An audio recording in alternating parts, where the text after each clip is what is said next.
Okay, sa mga hindi nakakasunod kanina or sa mga hindi nakapag-attend, I did this for you. In here we have a situation.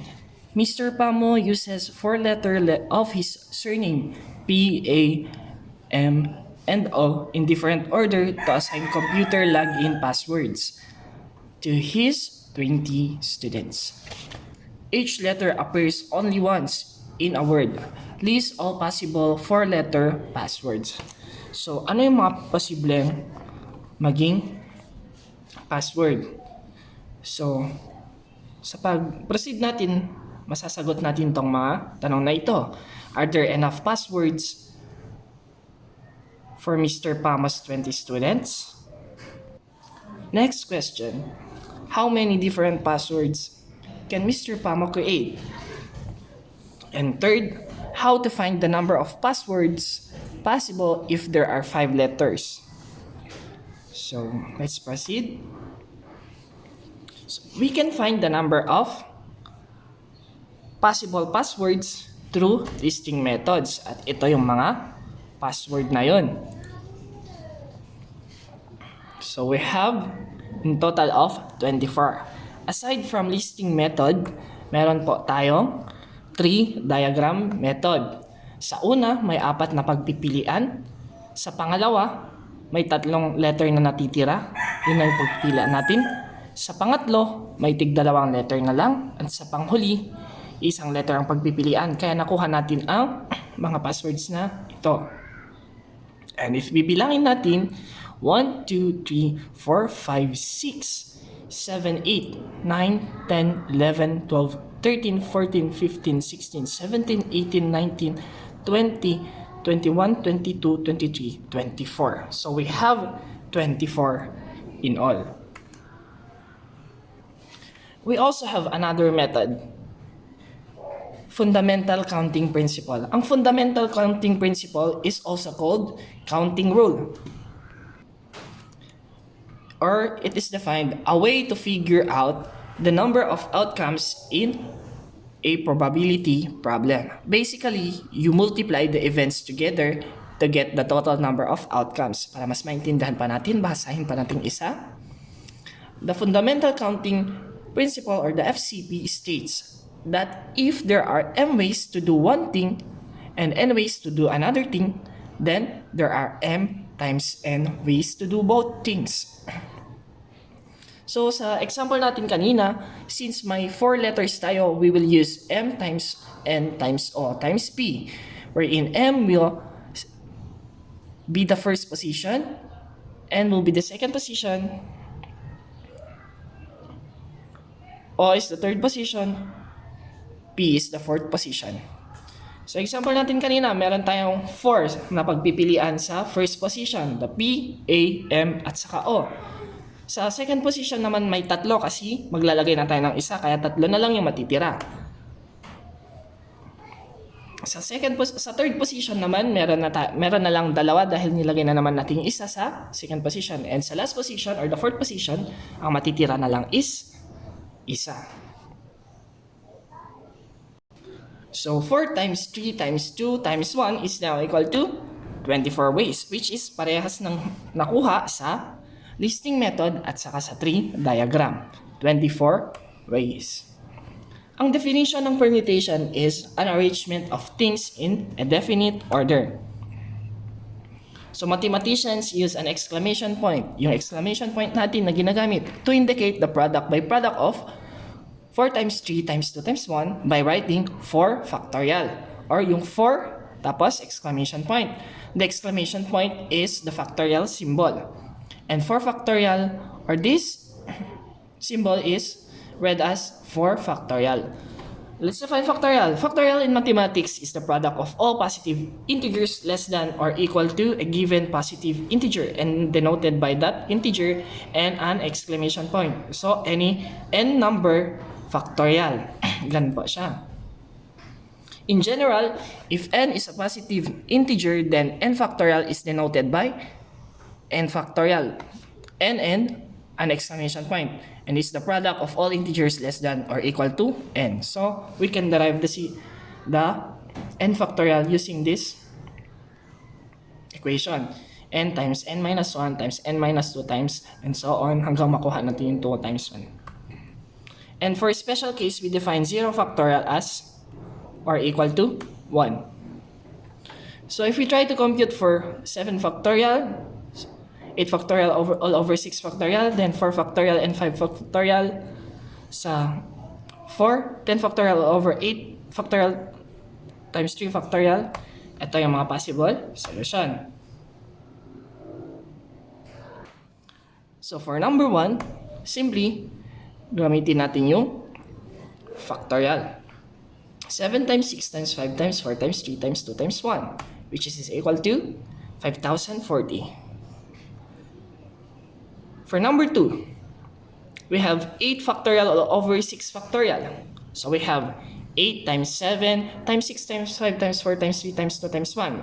But since ang denominator natin or ang divisor natin is 6 factorial, mag-proceed na lang tayo sa ganito. 8 times 7 times 6 factorial. Cancel out 6 factorial sa numerator and so with the denominator. Ang matitira na lang is 8 times 7, which is equal to 56. Next, how about yung magkatabing factorial? Simply multiply them.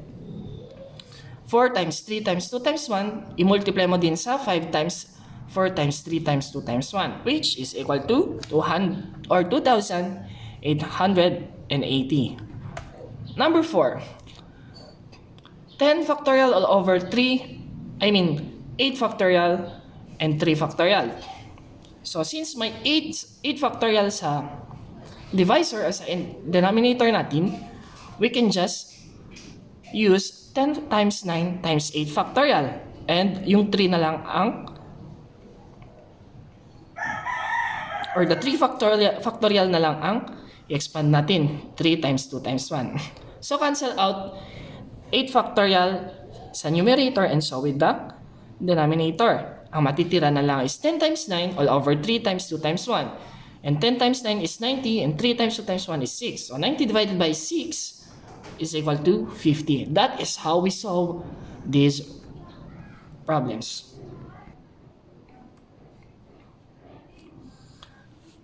Sa permutation of objects or n objects taken n at a time or kapag all at a time, which is denoted by this, which is read as the number of permutations that can be made with n integers taken n at a time. This is taken.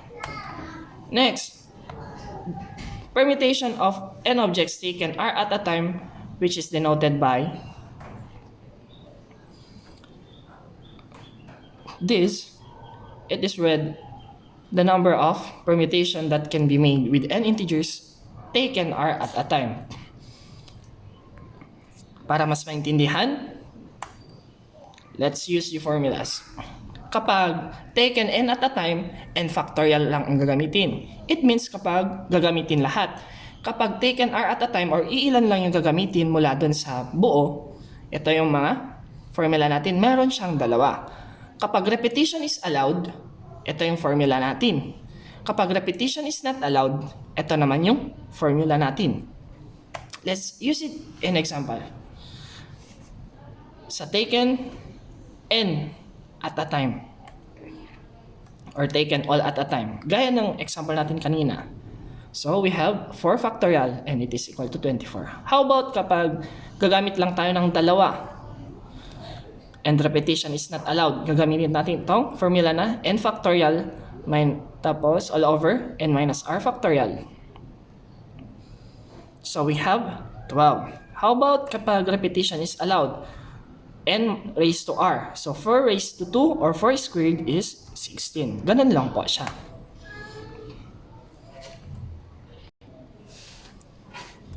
Example.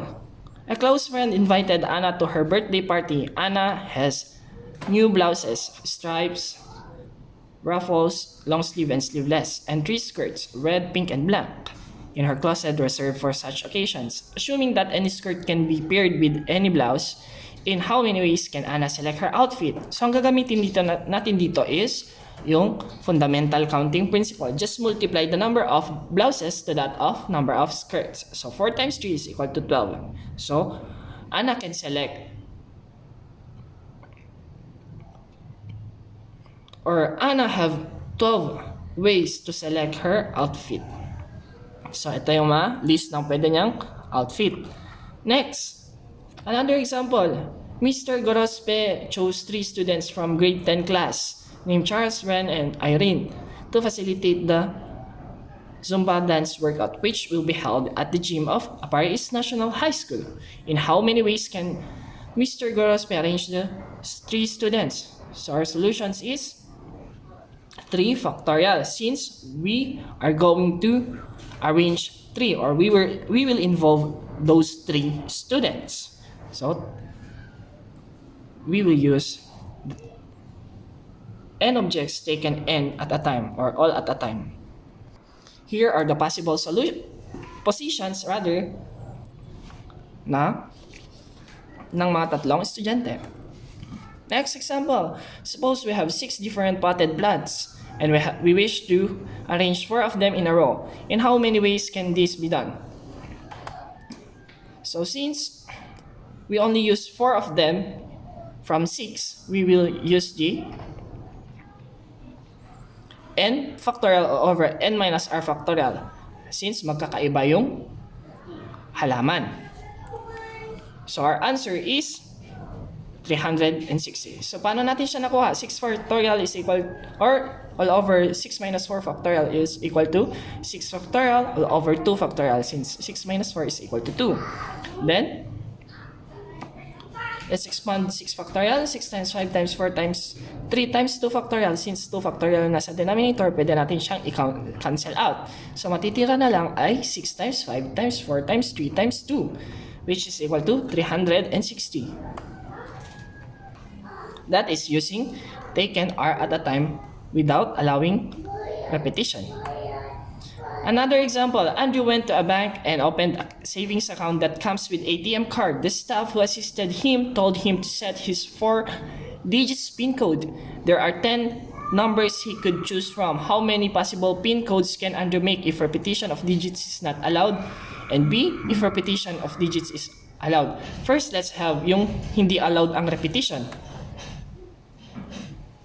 So, kapag hindi allowed ang repetition, ganito ang gagamitin nating, remember na ganito ang gagamitin nating formula, yung taken r at a time with repetition is not allowed.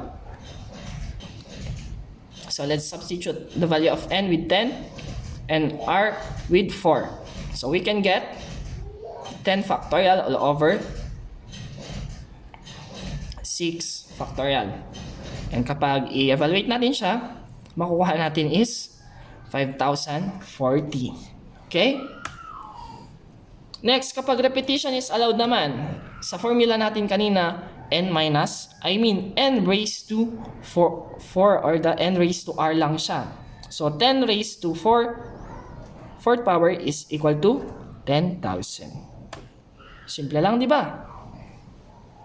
So ganun lang po siya. Sana matuto po tayo sa simpleng video ito. Salamat!